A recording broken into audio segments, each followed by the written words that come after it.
الحمد لله كفى وسلام على عباده الذين اصطفى اما بعد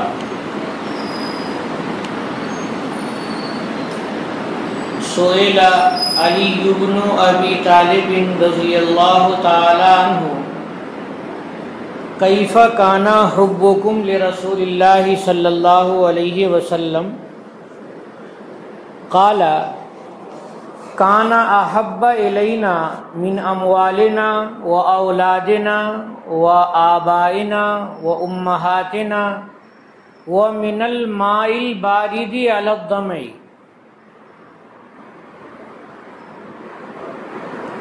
وقال رسول الله صلى الله عليه وسلم لا يؤمن احدكم حتى اكون احب اليه من والده وولده والناس اجمعين وقال رسول الله صلى الله عليه وسلم ثلاث من كن فيه وجد حلاوة الإيمان ثلاث من كن فيه وجد حلاوة الإيمان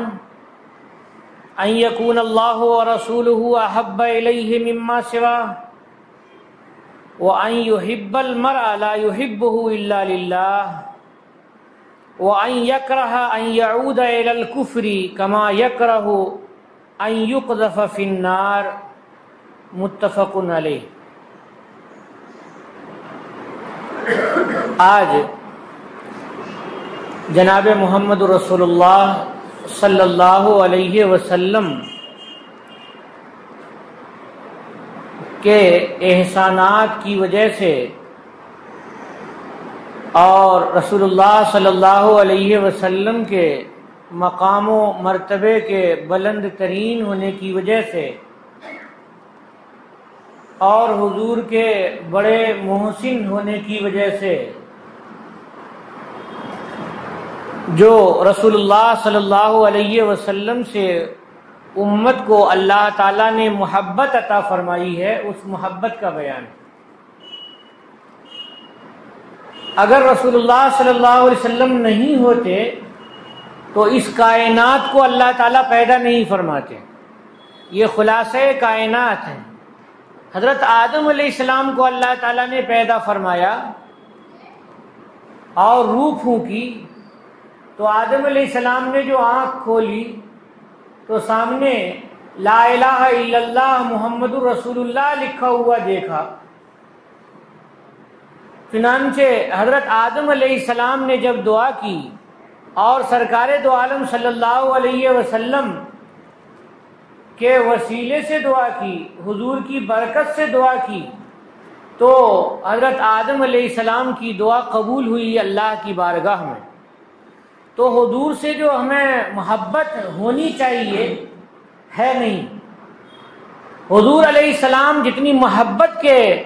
مستحق ہیں وہ ہمارے اندر موجود نہیں ہے، جس کی وجہ سے آج ہمارا ایمان کمزور ہے۔ حضرت عمر فاروق رضی اللہ تعالی عنہ نے ایک مرتبہ رسول اللہ صلی اللہ علیہ وسلم سے کہا، یا رسول اللہ، آپ سے مجھے محبت ہے، اپنے مال سے بھی زیادہ، اپنے جال سے بھی زیادہ، اپنی اولاد سے بھی زیادہ، اپنی ساری کائنات سے زیادہ آپ سے محبت ہے، مگر اپنی جان سے زیادہ محبت نہیں ہے۔ تو رسول اللہ صلی اللہ علیہ وسلم نے حضرت عمر فاروق رضی اللہ تعالیٰ عنہ کو فرمایا کہ پھر تو محبت کامل نہیں ہے، ایمان کامل نہیں ہے۔ اس کے بعد حضرت عمر نے پھر اپنے ایمان کو مضبوط کیا اور ایمان کی گہرائی میں گئے اور کہا، یا رسول اللہ، اب مجھے آپ سے اپنی جان سے بھی زیادہ محبت ہے۔ تب رسول اللہ صلی اللہ علیہ وسلم نے فرمایا، اذن یا عمر، اے عمر، اب بات بنی، اب بات بنی۔ حضرت علی رضی اللہ تعالیٰ عنہ سے پوچھا گیا کہ آپ کو سرکار دو عالم صلی اللہ علیہ وسلم سے کتنی محبت تھی؟ آپ حضرات صحابہ کرام حضور سے کتنی محبت فرمایا کرتے تھے؟ تو حضرت علی رضی اللہ تعالیٰ عنہ نے جواب دیا کہ حضور سے ہم محبت کرتے تھے اپنے مالوں سے بھی زیادہ، اپنے بال بچوں سے بھی زیادہ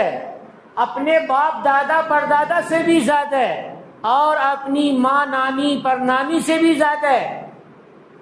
اور سخت پیاس کی حالت میں ٹھنڈے پانی سے بھی زیادہ۔ یہ حضرت علی رضی اللہ تعالی عنہ کا ارشاد ہے، کتاب الشفا میں لکھا ہوا ہے کہ رسول اللہ صلی اللہ علیہ وسلم سے محبت ٹھنڈے پانی سے بھی زیادہ ہے۔ یہ بات آپ لوگوں کو نہیں سمجھ میں آئے گی، کہا ہے کہ آپ لوگ تو ٹھنڈا پانی پیتے ہی نہیں ہیں، گرم پانی پیتے ہیں، چائے ٹھنڈی کر کے پیتے ہیں اور پانی گرم پیتے ہیں، روزے میں بھی ٹھنڈے پانی نہیں پیتے ہیں۔ آپ تصور کیجئے کہ سخت ترین گرمی ہو، سخت ترین گرمی ہو، عرب کی چلچلاتی دھوپ، دیوبند وغیرہ کی طرف کی شدید ترین گرمی جو 50 پہ پہنچی ہوئی رہتی ہے، ہر چیز تپی ہوئی ہوتی ہے، اس گرمی میں جب رمضان کا روزہ آتا ہے تو افطار کے وقت میں سب سے زیادہ اہمیت شربت کی ہوتی ہے، ٹھنڈے شربت کی ہوتی ہے۔ بالکل فریزر سے نکال کر کے جو ٹھنڈا ترین آئس ہوتا ہے، برف ہوتا ہے، اس کی بہت زیادہ اہمیت ہوتی ہے، اور دسترخوان پہ ٹھنڈے شربت کے لیے جھگڑا ہو جاتا ہے۔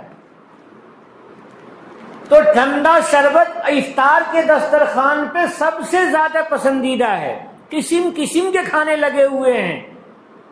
10-20 قسم کے کھانے لگے ہوئے ہوتے ہیں بسا اوقات مسلمانوں کے دسترخوان پر، لیکن ان سارے کھانوں میں سب سے زیادہ اہمیت ٹھنڈے پانی کی ہوتی ہے۔ کبھی تو ایسا ہوتا ہے دیوبند وغیرہ کی گرمی میں کہ روح افزا ڈال کر کے اور بہت ٹھنڈا شربت بنایا جاتا ہے، تو لیٹر کا لیٹر وہی پی لیتے ہیں اور کھانا کھانے کی نوبت ہی نہیں آتی ہے، افطار میں کچھ کھانے کی نوبت ہی نہیں آتی ہے۔ اب پیٹ میں اتنا سارا پانی بھر لیا کہ پیٹ ہلتا ہے تو پانی ڈھک ڈھک ڈھک ڈھک سناتا ہے، اتنا پانی بھر لیتے ہیں۔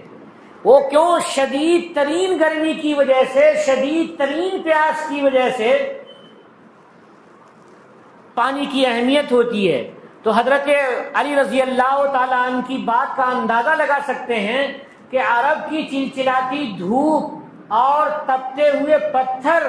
اور ریگستان، اور جہاں پانی کا کوئی انتظام نہیں، میٹھا پانی ملنا شدید مشکل، ایسے موقع سے اگر اتنی شدید گرمی میں اگر ٹھنڈا پانی مل جائے اور ٹھنڈا شربت نصیب ہو جائے روح افزا ڈال کر کے، تو اس کی کتنی اہمیت ہوگی۔ سرکار دو عالم صلی اللہ علیہ وسلم سے صحابہ کرام ایسی ہی محبت فرمایا کرتے تھے، اور کیوں نہیں محبت ہوتی۔ حضرت حسان ابن ثابت رضی اللہ تعالیٰ عنہ کا جو مشہور شعر ہے، مشہور نعت ہے، رباعی ہے، 4 اشعار ہیں اس میں، یہ 4 مصرے ہیں اس میں، بہت شاندار ہے، بہت شاندار ہے۔ فرماتے ہیں احسن من کا لم تلد النساء، احسن من کا لم تلد النساء، اجمل من کا لم تر قط عینی۔ میں نے الٹا پڑھا، احسن من کا لم تر قط عینی واجمل من کا لم تلد النساء۔ اے رسول، اے پیغمبر، اے خلاصہ کائنات، اے ختم الرسل، اے مولائے کل،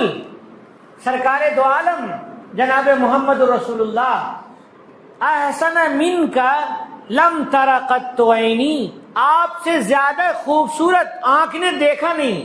حضور سے زیادہ خوبصورت آنکھ نے دیکھا نہیں۔ حضرت عائشہ صدیقہ رضی اللہ تعالی عنہا ارشاد فرماتی ہیں کہ حضرت یوسف علیہ السلام کی خوبصورتی اور ان کے حسن کو دیکھ کر کے مصر کی عورتوں نے اپنے ہاتھ کاٹ لیے تھے،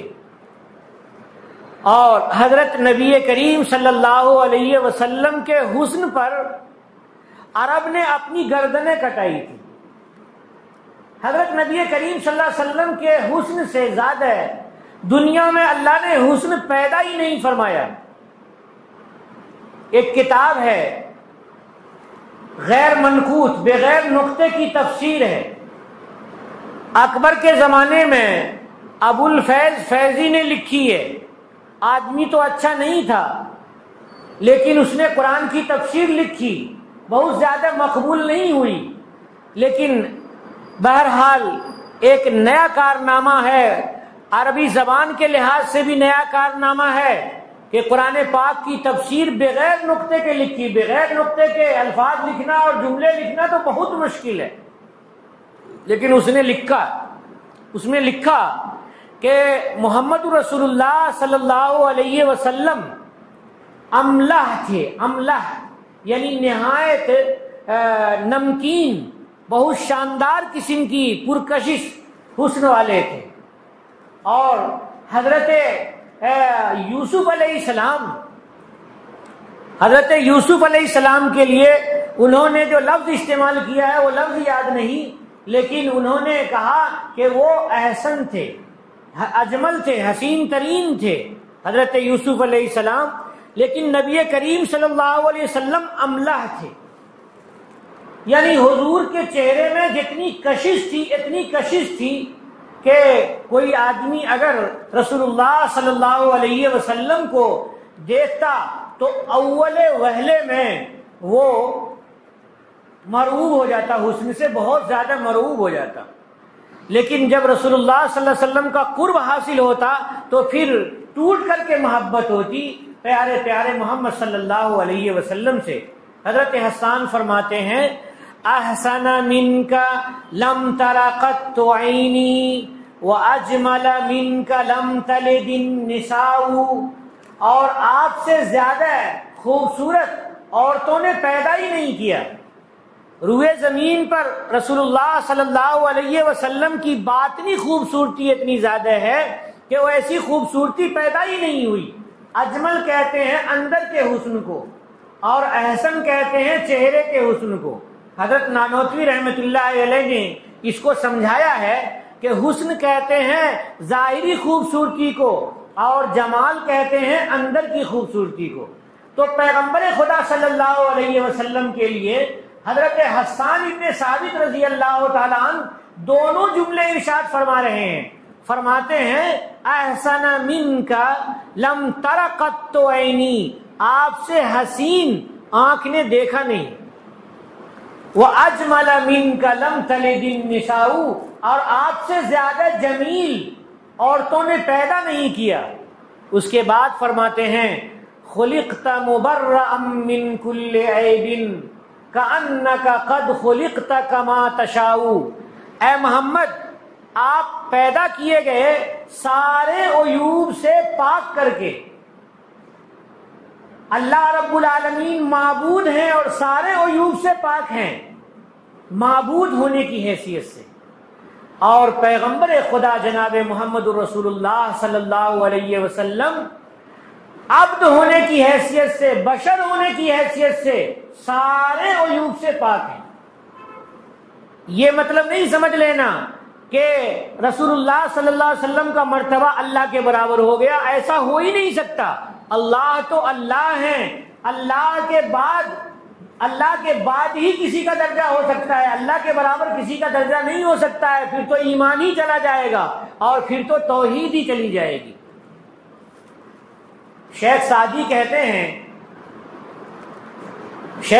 کہتے ہیں بادل خدا بزرگ توئی قصہ مختصر، یہ دوسرا مصرع ہے۔ پہلا مصرع ہے لا یمکن الثناء کما کان حقہ، پیغمبر خدا صلی اللہ علیہ وسلم کی نعت کہنا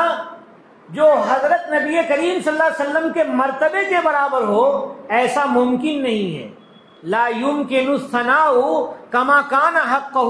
حضور کی نعت جو حضور کے مرتبے کو کھول کر کے ظاہر کر دے، ایسا ممکن ہی نہیں ہے کہ انسان ان کی تعریف کر دے پیغمبر خدا صلی اللہ علیہ وسلم کی۔ لیکن یہاں پہ آ کر کے بات ختم ہو جاتی ہے بادز خدا بزرگ توئی قصہ مختصر، کہ اللہ کے بعد اگر کسی کا درجہ ہے تو مختصر سی بات یہ ہے کہ وہ اللہ کے بعد ہیں آپ، اور یہی آپ کا مقام، یہ آپ کا مقام تعریف ہے، آپ کے مقام کو بتا دیا میں نے، لیکن آپ کے اوصاف، ظاہری اوصاف اور باطنی اوصاف کو نہیں بتا سکتے۔ رسول اللہ صلی اللہ علیہ وسلم نے اتنی مشقتیں اٹھائی ہیں ہم تک دین کو پہنچانے کے لیے، حضور نے فاقے برداشت کیے ہیں ہم تک دین پہنچانے کے لیے، اور رسول اللہ صلی اللہ علیہ وسلم نے اپنے آرام اور راحت کو چھوڑ دیا ہے ہم تک دین پہنچانے کے لیے۔ کہاں ہے بادشاہ اور سرور کائنات، کہاں ہیں؟ لیکن سوتے ہیں تو ایسی چٹائی پر کہ بدن میں نشان آ جاتا ہے، اور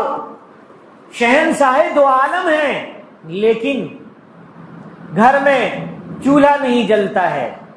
اور ایک دن نہیں، حضرت عائشہ کی روایت ہے کہ 3 چاند دیکھ لیتے تھے، بسا اوقات ایسا ہوتا تھا کہ چاند نظر آیا اور حضور کے گھر میں چولہا نہیں جلا، کھانا پکنے کے لیے نہیں جلا، پھر دوسرا چاند نظر آ گیا، 1 مہینہ پورا ہو گیا، پھر آگے 1 مہینہ آیا اور تیسرا چاند نظر آ گیا، 3 چاند نظر آ جاتے تھے، یعنی 60 دن تک چولہا نہیں جلتا تھا۔ اتفاق سے فرماتی ہیں کہ کوئی تحفتاً گوشت وغیرہ بھیج دیتا تھا تو پھر چولہا جلانے کی نوبت آتی تھی۔ پوچھا صحابہ کرام نے، کسی صحابیہ نے رسول اللہ صلی اللہ علیہ وسلم کی زوجہ محترمہ حضرت عائشہ صدیقہ سے پوچھا کہ پھر آپ لوگ کیسے زندگی گزارتے تھے، کھاتے پیتے کیا تھے؟ تو فرمایا التمر والماء اسودین، 2 کالی چیزیں، کھجور اور پانی، اسی سے کام چلتا رہتا تھا، اسی سے کام چلتا رہتا تھا۔ ایک صحابی آئے خندق کھودنے کے وقت میں اور کہا یا رسول اللہ بھوک لگی ہوئی ہے، اور پیٹ کھول کر کے دکھایا کہ ایک پتھر باندھا ہوا ہے۔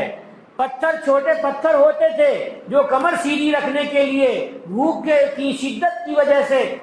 پیٹ پر باندھ لیتے تھے، اور اوپر سے کپڑے سے اس کو باندھ لیتے تھے تاکہ کمر سیدھی رہے۔ بھوک سے آدمی جب پریشان ہوتا ہے تو کمر جھک جاتی ہے، کام نہیں کر پاتا ہے۔ تو حضرت نبی کریم صلی اللہ علیہ وسلم نے صبر کی تلقین دی، صبر کی تلقین کی، اور فرمایا زبان سے نہیں کہا، اپنا کپڑا اٹھا کر کے اور پیٹ کھول کر کے دکھا دیا کہ 2 پتھر بدے ہوئے تھے حضور کے پیٹ پر، 2 پتھر بدے ہوئے تھے رسول اللہ صلی اللہ علیہ وسلم کے پیٹ پر۔ حضرت جابر گئے کہ یا رسول اللہ تھوڑا سا کھانا ہے، نوش فرما لیجئے۔ حضرت نبی کریم صلی اللہ علیہ وسلم نے اعلان کر دیا بھائیو چلو جابر کے یہاں دعوت ہے۔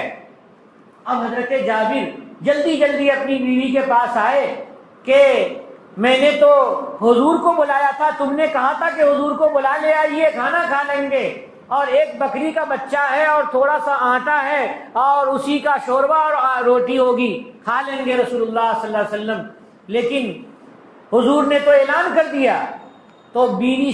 سمجھدار تھی، کہا کیا حضور نے اعلان کر دیا ہے اور آپ نے حضور کو کہہ دیا تھا نا کہ اتنا آٹا ہے اور بکری کا گوشت ہے، آپ تشریف لے چلیے؟ تو کہا ہاں میں نے کہہ دیا تھا۔ تو کہے پھر کوئی غم کی بات نہیں ہے، آنے دیجئے۔ سارے لوگ آ گئے۔ حضرت نبی کریم صلی اللہ علیہ وسلم نے روٹی پکانے پہ عورتوں کو مامور کر دیا اور سالن کے برتن کو ڈھک دیا اور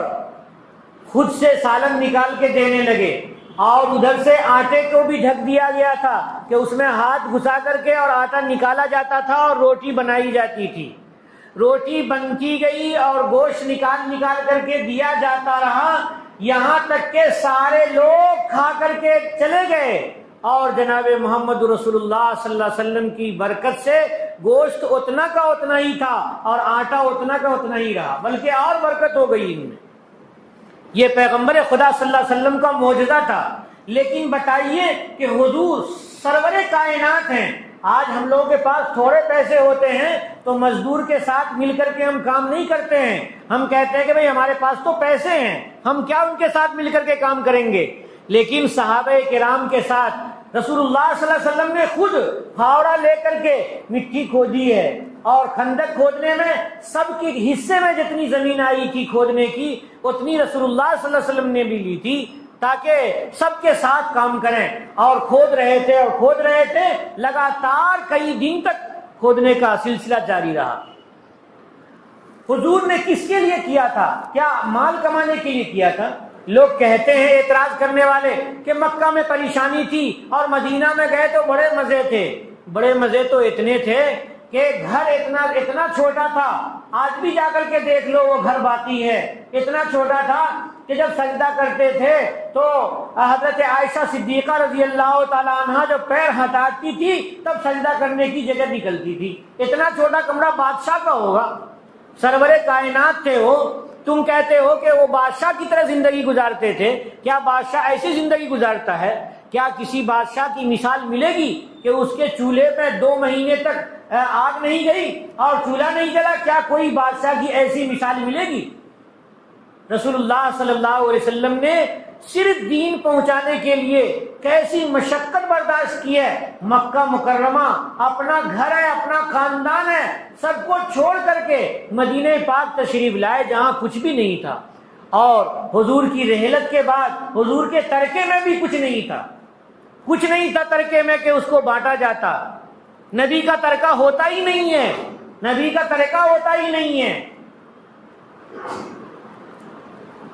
یہ پیغمبر خدا صلی اللہ علیہ وسلم کا احسان ہے ہمارے اوپر۔ اس احسان کو آج ہم نے بھلا دیا ہے، اس لیے ہمیں حضور کی محبت کا احساس نہیں ہے۔ لا يمكن الثناء كما كان حقه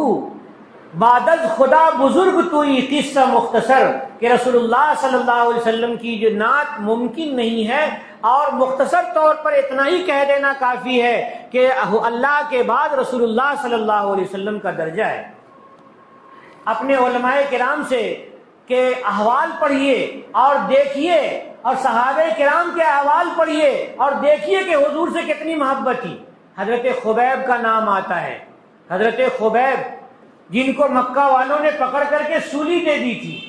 اور حضرت خبیب کو بہت مارا تھا، اور جسم قطر کر کے اور پریشان کر کے مارا تھا، اور سولی پہ چڑھانے کے وقت میں قریشیوں نے کہا، قریش کے کفار نے کہا اور مشرکین نے کہا کہ کیا تم پسند کرتے ہو کہ تمہاری جگہ محمد کی جان آج جاتی اور سولی پہ چڑھائے جاتے؟ تو کہا لا لا لا واللہ العظیم، ہرگز نہیں، میں چاہتا ہوں، میں تو یہ نہیں چاہتا میں کہ رسول اللہ صلی اللہ علیہ وسلم کو ذرا سا ان حضرت کے پیر میں کانٹا چبھے، اتنا بھی نہیں چاہتا ہوں، میں چاہتا ہوں کہ اس ادنا سے کانٹا چبھنے کے بدلے میں میری جان لے لی جائے۔ یہ کس وقت کہہ رہے ہیں؟ جس وقت روح نکل رہی ہے اور تلوار گردن پہ لٹکی ہوئی ہے اور سولی پہ لٹکایا ہوا ہے، اس وقت حضرت خبیب کی زبان سے یہ نکل رہا ہے۔ اندازہ لگائیے کہ حضرت خبیب یعنی صحابہ کرام کو رسول اللہ صلی اللہ علیہ وسلم سے کتنی زیادہ محبت تھی، کتنی زیادہ محبت تھی۔ صلح حدیبیہ کا موقع تھا، اور حدیبیہ میں صحابہ کرام رکے ہوئے تھے، رسول اللہ صلی اللہ علیہ وسلم رکے ہوئے تھے، اور حضرت عثمان غنی رضی اللہ تعالیٰ عنہ کو بھیجا تھا مکہ مکرمہ کہ جا کر کے ان کو اطلاع دے دیں کہ ہم عمرہ کرنے کے لیے آ رہے ہیں، ہم جنگ کے ارادے سے نہیں آ رہے ہیں۔ لیکن ان لوگوں نے حضرت عثمان کو روک لیا، اور اس کے بعد حضرت سارے صحابہ کرام کو واپس جانے کے لیے مجبور کیا، اور اس کے لیے صلح نامہ لکھا گیا۔ اس صلح نامہ کے لکھنے کے وقت میں عرب سے نمائندہ آئے تھے، یعنی مشرکین آئے تھے، قریش کے نمائندہ پہنچے تھے۔ ان نمائندوں نے جو دیکھا تو جا کر کے مکہ والوں کو کہا کہ ارے میں نے تو قیصر اور کسریٰ کے بادشاہوں کے دربار بھی دیکھے ہیں، لیکن کسی کو اتنا احترام اور اتنی عزت کرتے ہوئے نہیں دیکھا جتنی عزت محمد کے ساتھی کرتے ہیں۔ اور کہا کہ میں نے دیکھا کہ رسول اللہ صلی اللہ علیہ وسلم اگر وضو کرنا چاہتے ہیں تو دوڑ کر کے وضو کا پانی لوگ لے کر کے حضور کے پاس جاتے ہیں کہ حضور وضو کریں گے، اور جب وضو کرنے لگتے ہیں تو حضور کے کا دھلا ہوا پانی، کلی کا پانی اور ناک میں ڈالا ہوا پانی زمین پہ نہیں گرتا ہے، صحابہ کرام اپنے ہاتھوں میں لے کر کے اپنے چہروں پہ، اپنے بدن پہ ملتے ہیں۔ میں نے نہیں دیکھا تھا کسی بادشاہ کی اتنی عزت ہو رہی ہے۔ جب پیغمبر علیہ السلام یعنی محمد رسول اللہ صلی اللہ علیہ وسلم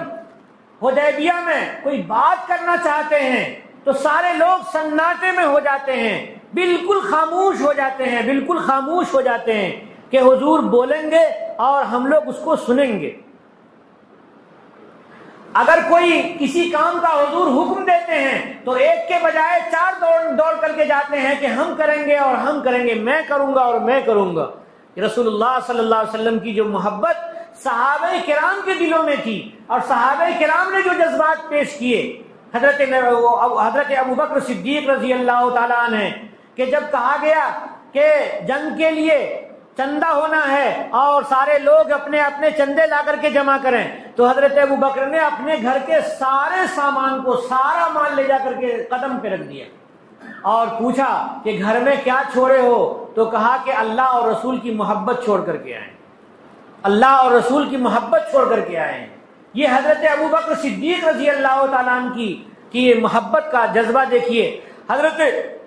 حضرت عثمان رضی اللہ تعالیٰ عنہ کے بارے میں کل میں نے بتایا کہ جب لوگوں نے کہا کہ ٹخنے سے نیچے اگر پاجامہ نہیں رہے گا آپ کا تو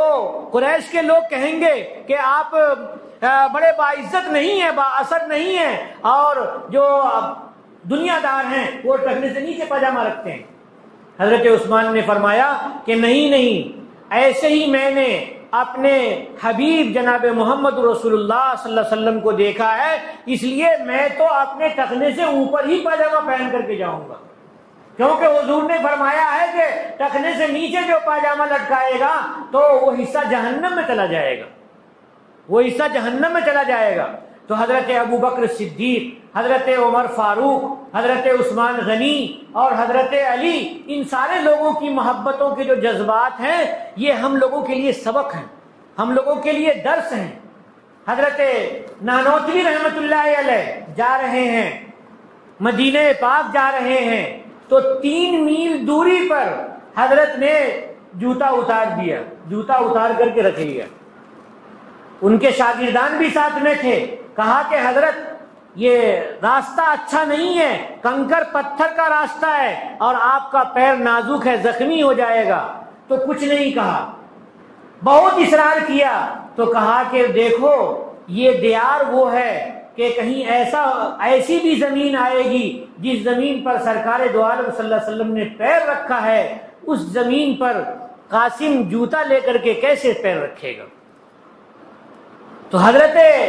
نانوتوی رحمت اللہ علیہ، ایک مرتبہ حضرت نانوتوی رحمت اللہ علیہ نے چند اشعار کہے ہیں، وہ ایسے مؤثر ہیں، فرماتے ہیں امیدیں لاکھوں ہیں لیکن بڑی امید ہے یہ،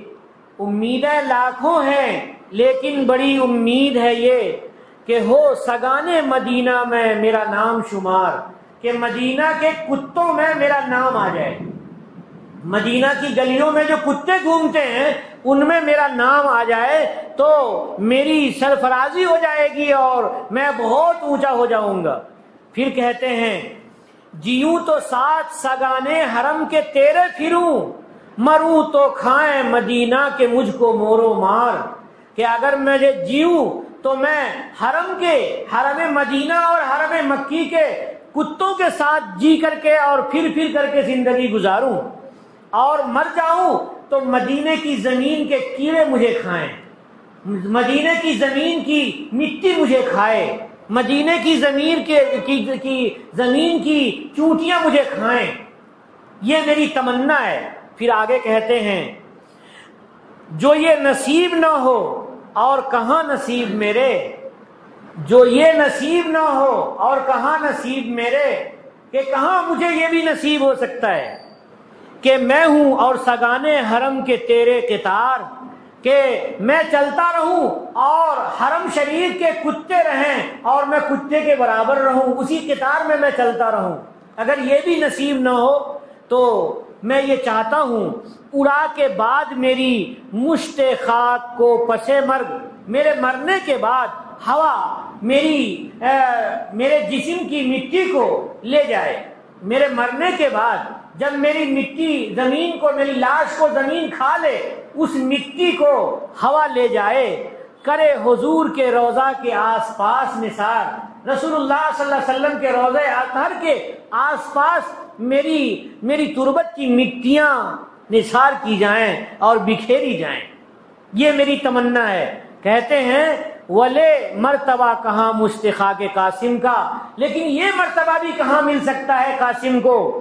کہ جائے کوچ اے اطہر کو تیرے بن کے غبار، کہ غبار بن کر کے، دھول بن کر کے جناب محمد رسول اللہ صلی اللہ علیہ وسلم کے کوچے اطہر میں اور رسول اللہ صلی اللہ علیہ وسلم کے روضہ اطہر کے پاس پہنچے، یہ بھی کہاں نصیب ہے۔ یہ دیکھیے فنائیت کی کیا حد بیان کی ہے حضرت نانوتوی رحمۃ اللہ علیہ نے، کہ میں یہ چاہتا ہوں کہ ہر طرح سے میں نثار ہو جاؤں رسول اللہ صلی اللہ علیہ وسلم کی بارگاہ میں۔ حضرت مولانا خلیل احمد صاحب سہارنپوری رحمۃ اللہ علیہ مدینہ پاک میں تھے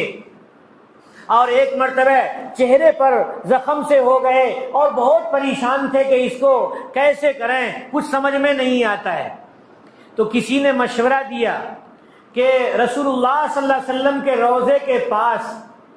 جو ریاض الجنہ کا حصہ ہے، ریاض الجنہ کا جو حصہ ہے